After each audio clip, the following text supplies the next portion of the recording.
Polda Metro Jaya kembali melakukan blunder. Hari ini melakukan penjemputan secara paksa terhadap Roy Suryo dan Dr. Tifa terkait kasus ijazah palsu Jokowi. Ini menunjukkan bahwa Polda Metro Jaya atau lembaga kepolisian secara umum masih dikuasai, masih dikendalikan oleh antek-anteknya Jokowi. Karena banyak kejanggalan-kejanggalan yang terjadi dalam kasus ini. Roy Suryo dan Dr. Tifa tidak berupaya untuk melarikan diri. Bahkan mereka aktif dalam kegiatan apapun. Diskusi kebangsaan ataupun apa, mereka aktif. Tetapi ada narasi yang mengatakan bahwa ada upaya penghilangan barang bukti, upaya melarikan diri dan lain sebagainya. Itu dijadikan dalil untuk menangkap mereka. Ini kejahatan yang sangat brutal yang dipertontonkan oleh Polda Metro Jaya.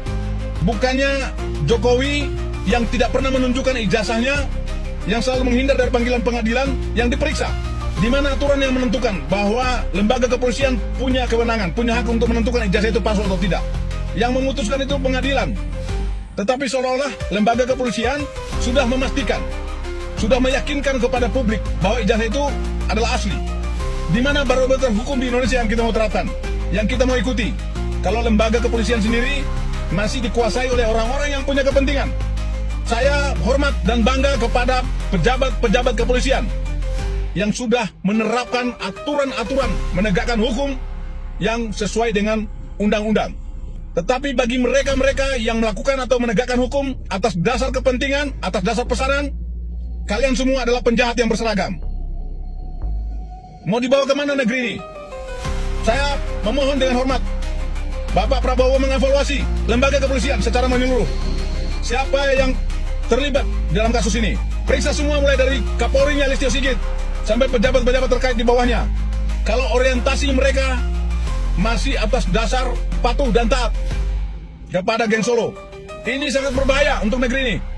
Ketika anak bangsa ingin menyuarakan kebenaran, ketika anak bangsa ingin membuka sesuatu yang dianggap tidak lazim, justru itu ditersangkakan, justru mereka tertindas.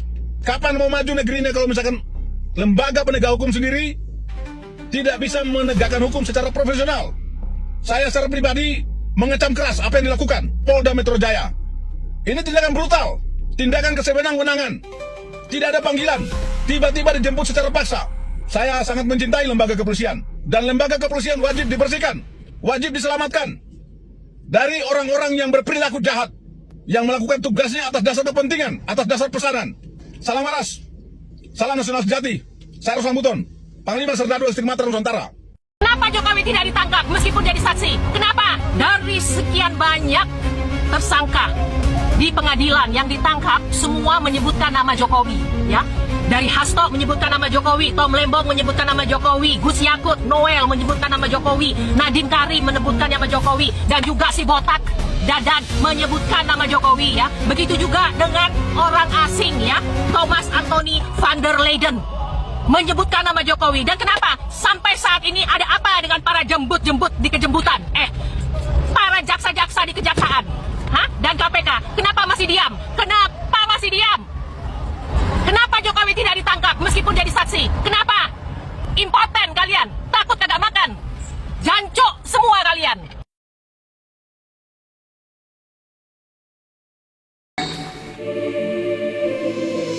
Saya jadi ingat, ini kan pernah saya alami nih. Di rumah lagi banyak tamu, baru selesai ada acara pengajian, saya baru pulang dari ceramah. Dalam kondisi dibekam saya tuh, tiba-tiba gitu. Permisi, gerombolan polisi masuk ke rumah. Langsung disuruh pakai baju, handphone langsung diambil, yang lain langsung meringsek ke dalam, laptop semua, peralatan podcast saya itu diambil semua. Jadi kita tuh nggak ada mana surat perintah, mana surat penangkapan, kapan sidangnya, saya ini sebagai tersangka apa. Nggak ada kan? Tahu-tahu, brul, datang ke rumah, tahu-tahu dijemput paksa saya. Setengah 12 malam, polisi masuk, setengah 1 malam baru saya dibawa ke Jakarta.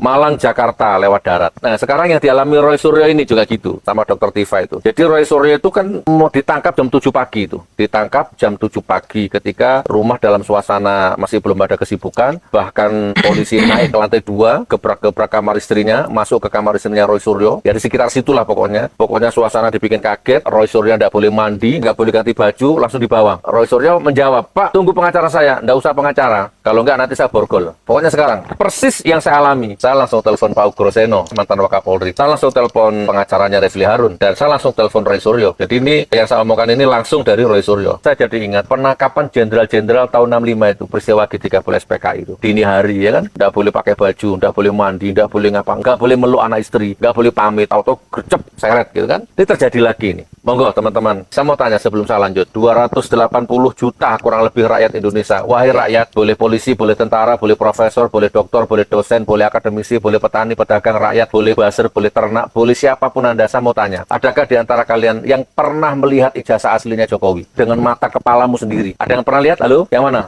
Kan tidak ada. Saya pernah disidik sama polisi, penyidik gitu. Saya pernah. Saya sudah datang ke rumahnya Jokowi, Gus. Sudah saya foto, sudah saya pegang ijazahnya asli. Tapi nggak pernah ditunjukkan di depan mata saya, penyidiknya. P21 dilimpahkan ke kejaksaan sampai sidang. Saya disidang 6 bulan. Di ruang sidang tidak ada. Saksi 35 yang didatangkan oleh jaksa nggak pernah melihat aslinya. Hakimnya yang 3 orang itu nggak pernah lihat aslinya. Jaksanya, jaksa penuntut umum yang nuntut saya 10 tahun nggak pernah lihat aslinya. Masih ingat nggak kata-kata saya di ruang sidang yang fenomenal dan viral itu? Hei jaksa, bawa ijazah aslinya ke sini. Kalau ada tak cium kakimu. Dan saya siap minta maaf kepada keluarga besar Jokowi. 6 bulan sidang nggak ada yang asli. Oke, 280 juta rakyat termasuk termulnya. Pernah nggak Anda melihat ijazah asli Jokowi? Yang sekarang beredar di medsos yang giginya rata, kecil mungil rata, sementara gigi aslinya orangnya berantakan. Dari rata jadi berantakan. Genetiknya bagaimana itu? Berkumis jadi nggak berkumis, berkacamata jadi nggak berkacamata, berubah semua tekstur anatomi wajahnya, berubah semua. Dan yang bikin ribut rakyat Indonesia bertahun-tahun kan itu. Ada nggak di sidang pernah hadir? Nanti di pengadilan, mana di pengadilan? Mana kok nggak ada pengadilan? Kok tiba-tiba dijemput Roy Suryo sama Dr. Tifa itu? Halo, saya di pihaknya kebenaran. Saya di pihak berdasarkan pengalaman batinku sendiri yang juga pernah dipenjara gara-gara ijazah ini.